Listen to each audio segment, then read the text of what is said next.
चलिए आज इतिहास के एक ऐसे मोड़ पर चलते हैं जब हिंदुस्तान में एक सल्तनत का दौर खत्म हो रहा था और एक नए बहुत बड़े साम्राज्य की सुबह होने वाली थी।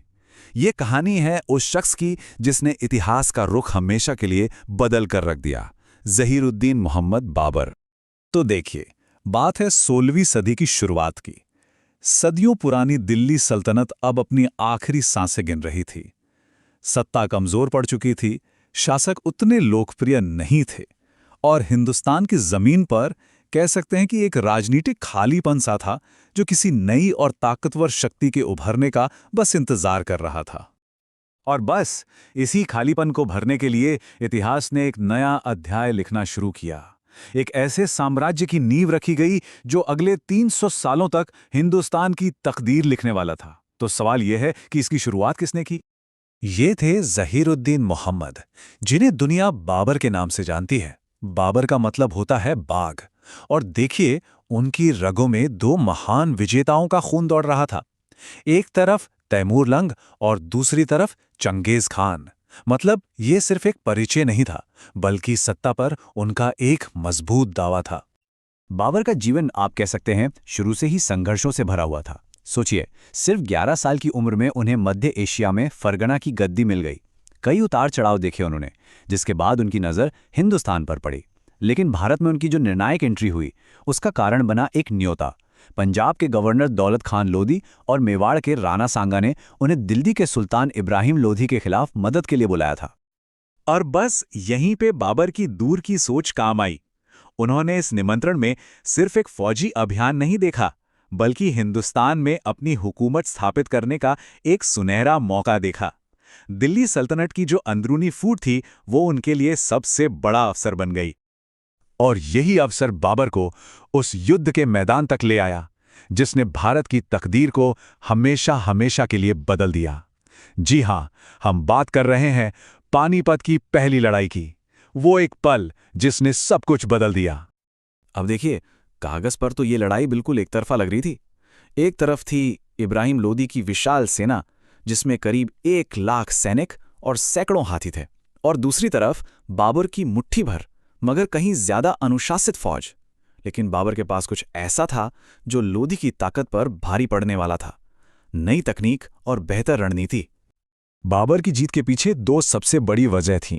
पहली, तोपखाने का असरदार इस्तेमाल। ये पहली बार था जब भारत की किसी बड़ी लड़ाई में बारूद और तोपों ने इतना निर्णायक रोल अदा किया। और दूसरी थी तुलुगमा युद्ध नीति।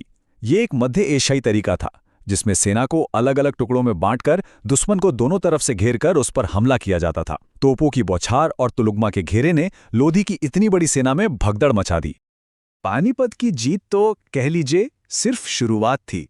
दिल्ली पर कब्जा करना एक बात थी, लेकिन उसे बनाए रखना और एक साम्राज्य खड़ा करना, ये बिल्कुल दूसरी बात थी। तो अब देखते हैं कि बाबर ने अपनी सत्ता को मजबूत कैसे किया। बाबर का अभियान बहुत तेज और बिल्कुल सटीक था। 4 साल में 4 बड़ी लड़ाइयां, जिसने उत्तर भारत का नक्शा ही बदल दिया। 1526 में पानीपत में इब्राहिम लोधी को हराया। फिर अगले ही साल 1527 में खानवा में राणा सांगा के शक्तिशाली राजपूत संघ को शिकस्त दी। इसके बाद 1528 में चंदेरी का किला जीता और आखिर में 1529 में घाघरा में बची खुची अफगान ताकत को भी कुचल दिया। एक के बाद एक इन जीतों ने उत्तर भारत में किसी भी बड़ी चुनौती को खत्म कर दिया। खानवा की लड़ाई सिर्फ एक फौजी जीत नहीं थी। राणा सांगा को हराना बाबर के लिए राजनैतिक और मनोवैज्ञानिक दोनों तरीके से बहुत जरूरी था। इस जीत के बाद उन्होंने गाजी की उपाधि धारण की, जिसका मतलब होता है धर्म योद्धा। इससे भारत में उनकी सत्ता को एक नई वैधता मिली। और बाबर की मिलिट्री जीनियस का एक और उदाहरण उनके आखिरी बड़े युद्ध में मिलता है। घाघरा का युद्ध इस मायने में अनोखा था कि ये जमीन और पानी दोनों पर एक साथ लड़ा गया था। ये दिखाता है कि वो हर तरह के हालात के लिए खुद को और अपनी सेना को ढाल सकते थे। लेकिन बाबर सिर्फ एक विजेता नहीं था, युद्ध के मैदान से परे भी उसकी एक पहचान थी।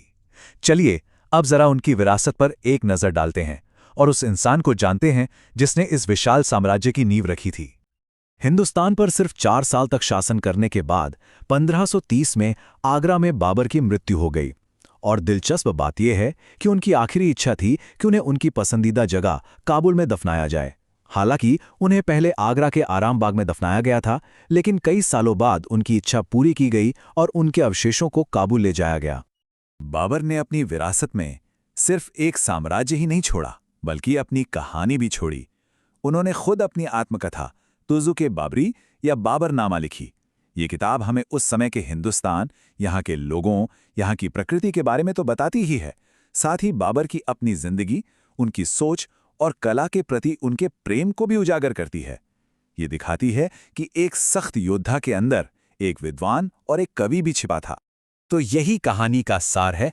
सिर्फ 4 सालों के अंदर 4 निर्णायक युद्धों के जरिए बाबर ने उस साम्राज्य की नींव रखी जो आने वाली कई पीढ़ियों तक हिंदुस्तान की पहचान बनने वाला था। और ये हमें एक बहुत बड़े सवाल पर लाकर छोड़ देता है कि ये कैसे मुमकिन है कि किसी एक इंसान के सिर्फ 4 साल के अथक प्रयास और महत्वाकांक्षा एक ऐसे साम्राज्य की नींव बन जाएं जो लगभग 300 सालों तक चले।